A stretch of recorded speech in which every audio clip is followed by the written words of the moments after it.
What's going on, folks at home? John Newman here with Bass Kickers Outdoors, and today I'm going to be showing y'all how to make apple pie moonshine. Fall is really approaching us quick. Salmon season started. I'll have some salmon videos up for you real soon. Water level's really low, so we've been kind of bouncing around having to walk around for fish. But let's get on started. First things first, before I really get started, I just want to let you know you can do this in your kitchen on the stove. I just like to be outside, out on the property, kind of secluded away from people, and it's just, you know, overall it's quiet, it's peaceful, aside from that squirrel honking back there. But I'm using my Bass Pro Shops fryer that I use for a camp stove. Comes with this pretty dandy pot. I think they're like 30 bucks. But let's get on to the ingredients. Now, first things first, you're going to need yourself some corn liquor. Now, if you can't get your hands on the real stuff like this, there's alternatives. I'm sure if you go on Google or whatnot, some people use that old smoky stuff, which I don't recommend it. That stuff's nasty. It tastes like rubbing alcohol. Some people use vodka, but I'm not really a huge vodka fan. It's either whiskey or nothing, especially white whiskey.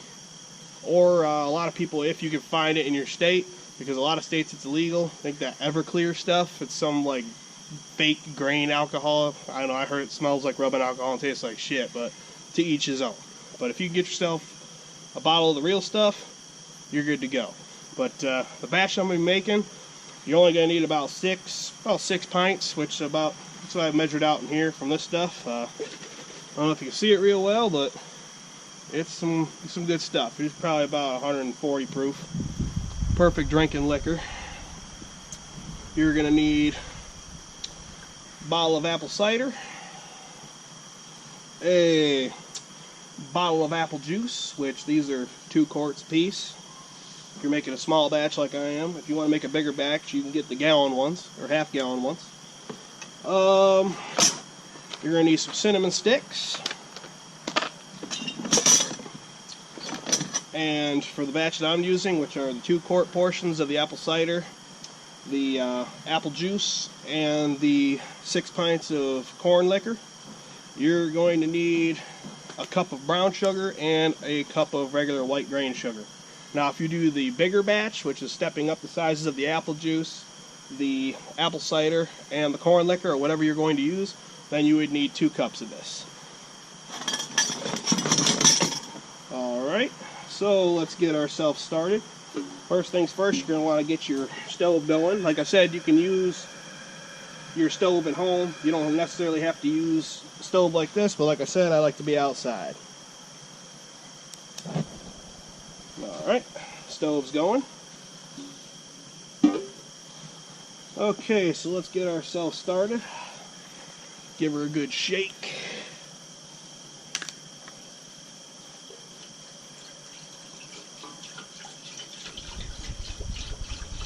And save these jugs because you can reuse these to put your product in if you get yourself some jars.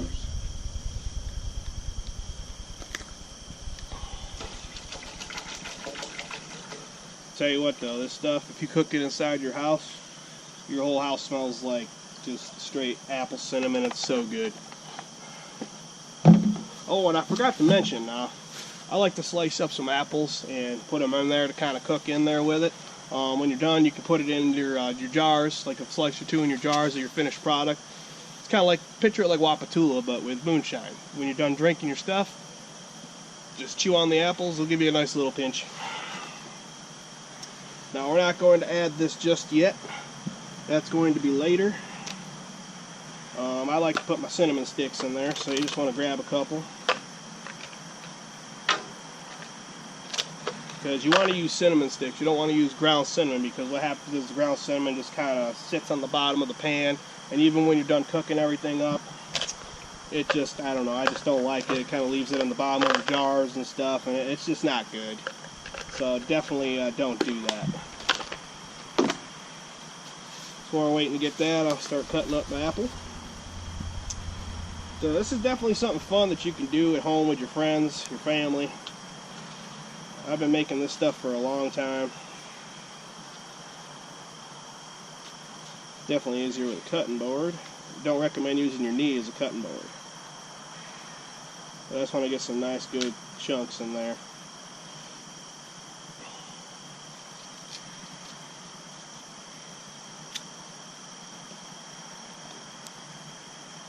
Like I said, it's just more or less just to kind of add to the flavor, not necessarily anything more, because this is going to be some good stuff.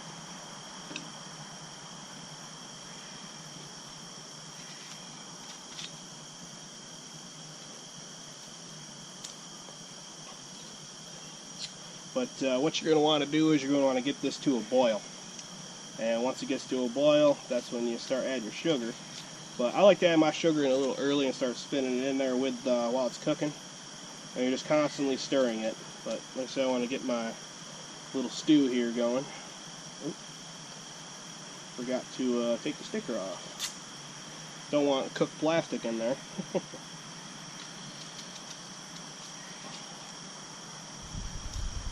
Alright. Get those all in there, because what I'm going to do is I'm going to start eating on those once I start the cool down process with the liquor.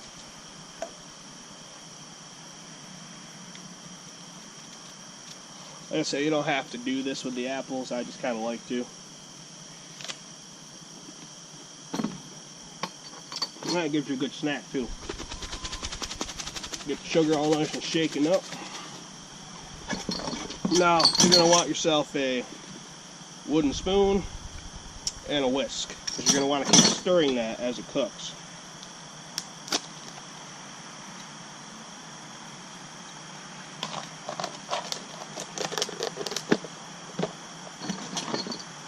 Probably add some more cinnamon sticks in there too, just to give it more cinnamon flavor.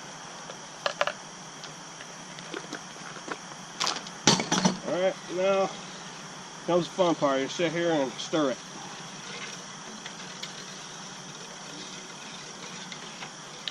What you're doing is basically making your apple pie mash. I'm going to say, well, you're going to want to get it to a boil, but you're going to constantly stir it. We're going to take a short break. I'll come back to you once it's ready to add the alcohol.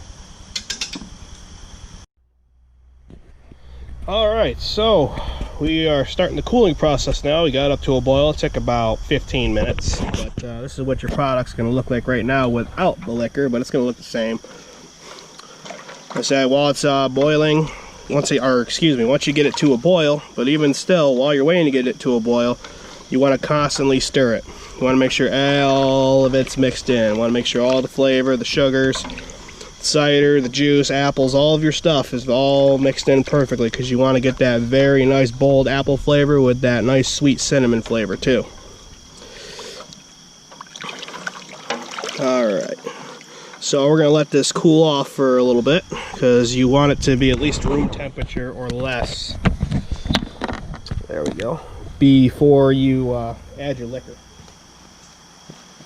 Some people just throw it in there, but I don't. I like to make sure that it's perfect, because if it ain't perfect, it ain't worth the drinking. But this is one of my favorite things to drink during the fall. I mean, it's definitely nice to have, like if you're at like a bonfire party, or just hanging out with the family, you know, hanging out outside. Or me, I like to sip on this on my Salmon River. Something to have at your hunting cabin, you know, if you want to get a little silly after a long day in the woods. You know, it's just a perfect fall drink. And it's something so simple that you can make at home, whether you have real corn liquor or not. You can still figure out a way to make it and have it taste just as good. However, overall, it's going to be a lot better if you can get your hands on real corn liquor. I can get my hands on it, but I'm not going to say who, because it's none of my business to tell off names. I ain't a no good son of a bitch. Words popcorn. But like I said, there's other alternatives you can use.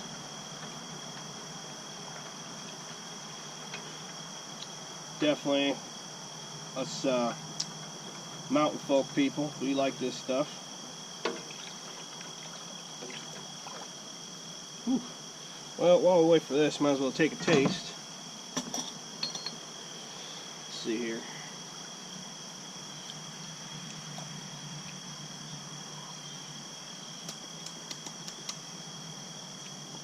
Now, if you want to make something like this for the kids and leave the liquor out, this is something perfect. It's a nice hot drink that you can make for your kids too. You just obviously don't put the liquor in it because, well, obvious reasons.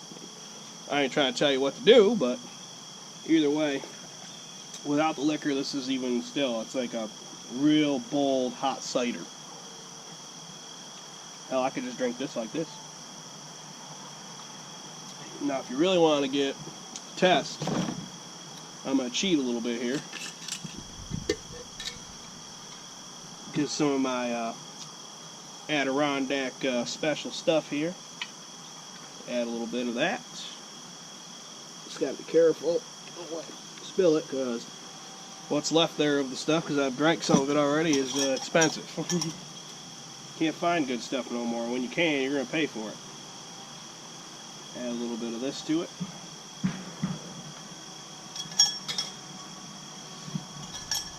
Kind of mix it together a little bit.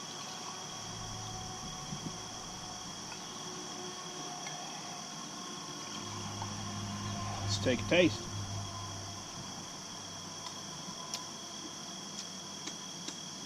Whew. Damn. That's some good stuff. I may have added a little bit too much of the liquor, but even still, whew, gives you a nice good warm burn feeling going down the chest. It definitely gives you a little pep in your step. And when it's warm, it's good. Might have to take a dip after that, dang.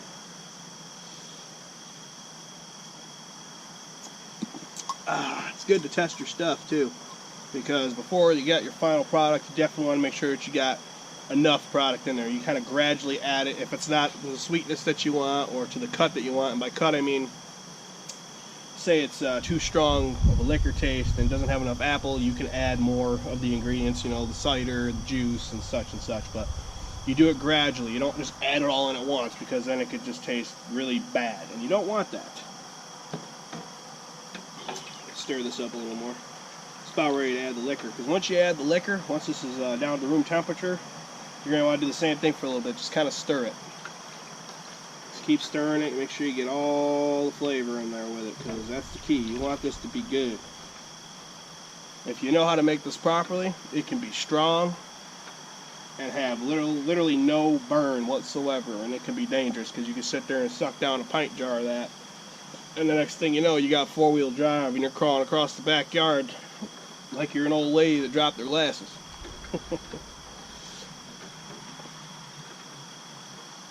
Oh boy. Alright. I think she's about ready. We can get her. Start adding this in. Now you're going to want to add it in gradually and just stir it as you add it.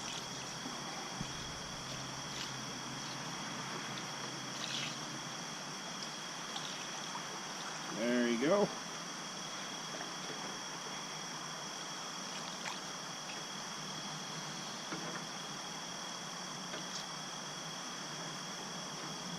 So what I'll do is I'll stir it so I get a nice whirlpool going, stop my spoon, and then spin the other way.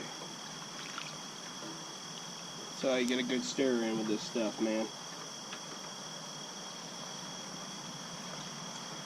And my wooden spoon, notice it's got some crevices cut out of it. It's got a nice, good, easy flow. Good stirring wooden spoon. Ain't nothing better than stirring your stuff with a wooden spoon, I'll tell you that.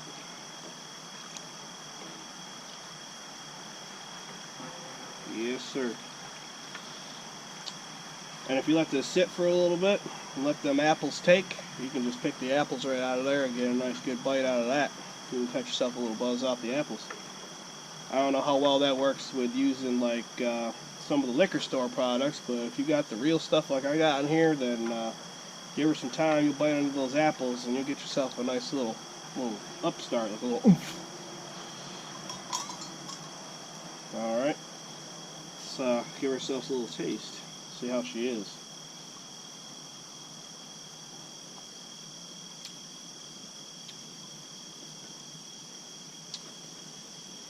Yep. Just as I expected. Really good.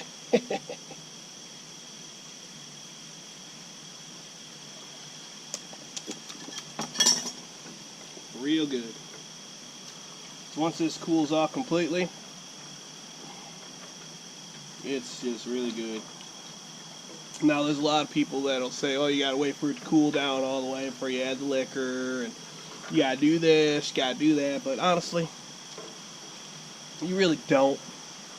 Maybe with that fake freaking crap that you buy in the store, but with the real stuff, man, you can add that to anything and drink on it, and it'll be just as powerful, if not more powerful than it was first time around.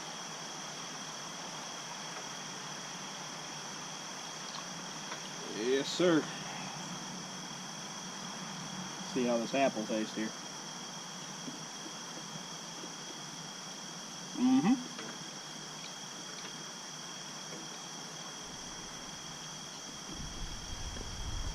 It's like I thought, man, gonna be good. Alright. Let's start the jarring process now.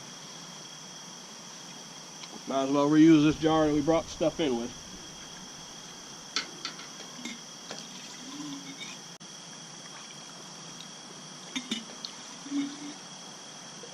Now, once you have this stuff jarred up and whatnot, you gotta take into consideration that it's not just liquor anymore. You got juices and cider in there, so it isn't gonna keep as long as a bottle of liquor generally would. So once you seal it up, it's good for a while, but once you crack it and you don't finish it, I'd say refrigerate it. Treat it like you would a cider or a juice, basically. That's the best way I can tell you. Because even with this batch that I got here, and the amount that I showed you, put into this batch that I'm making, you still got a lot. I mean, this here is a pretty sizable jar. It's 1,500 milliliters, so you're getting quite a bit. I'm just filling this up because this is my party jug here. I'll take this with me to a bonfire and go to town on it. I don't recommend doing that if you got the real stuff, though. I mean, when you add obviously your ingredients, you're gonna tone it down a little bit. Well, it's still got some ass to it. We already got bugs everywhere. We got bees and shit. Nope, got some apple slice pieces in there. Get that out of there. Alright. Get the lid to the jar. Actually, I got one more piece of the apple in there. Let me get the spoon here. I just don't like having foreign objects in my stuff, man. Nobody likes a surprise when they take a swig. Alright.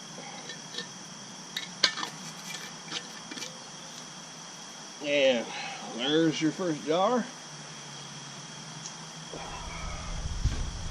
I like to save my jam jars too, especially with this COVID stuff going on. People are buying the jam jars out like they're going out of style, so it's kind of hard to get yourself mason jars, so save your jam jars. Now you're definitely going to want to wash these off when you're done, because otherwise they're going to be stickier than hell. It's going to be like having molasses on the side of your freaking jar. Alright. I should have brought more stuff out here with me. Fill these up with. There's that jar.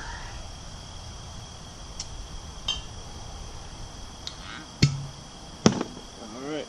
Now I'm going to fill up with this sumbitch here.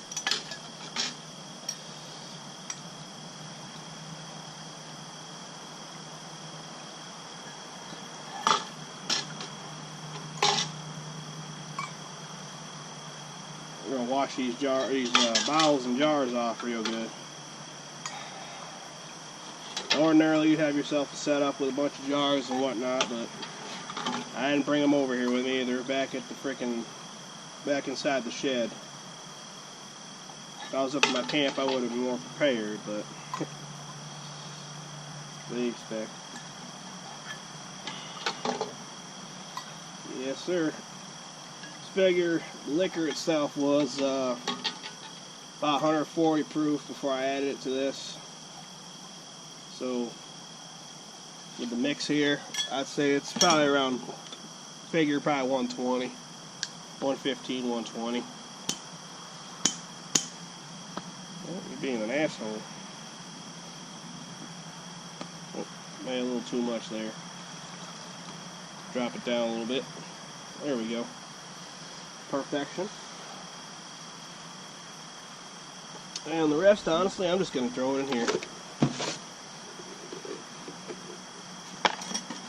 And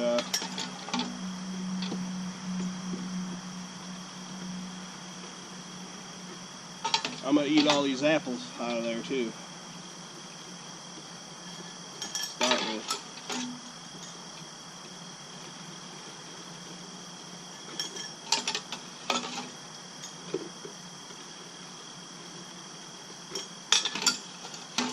Yes, sir. But you don't want to watch me do this. I've been doing this for a minute. I'll be right back. So, all right. So, as you can see, got a nice little haul here. Got that. Got these two filled, and of course my little jumper. Now, you can put them in any containers you want. It don't really matter. I mean, if you're storing them, then it's definitely best to have them in these containers. But let them cool off, just let them sit at room temperature, and once they cool, they should be good. But once you crack them, you got to put them in the fridge because there is perishable ingredients in there, juice, cider, and such. If it was just the plain liquor, obviously you don't got to store it like that in the fridge, but to each his own. But that's how you make apple pie moonshine. I'm going to be throwing up some fishing videos here really soon. I know you guys have been wanting to see those. If you guys are new to my channel or been watching my channel, keep an eye out, because salmon are starting to run up there. But with the low water in Salmon River, we've been kind of going to other estuaries and other tribs, try to get ourselves into them a little bit better. We're praying for rain around here, so I'm gonna get on going and get this stuff all put up and cleaned up and get back over to the house. So stay tuned for the next episode. And for all you out there, no matter what you're doing, make sure you keep those lines tight. But in this case, make sure you have yourself a good old jar of liquor. Take her easy.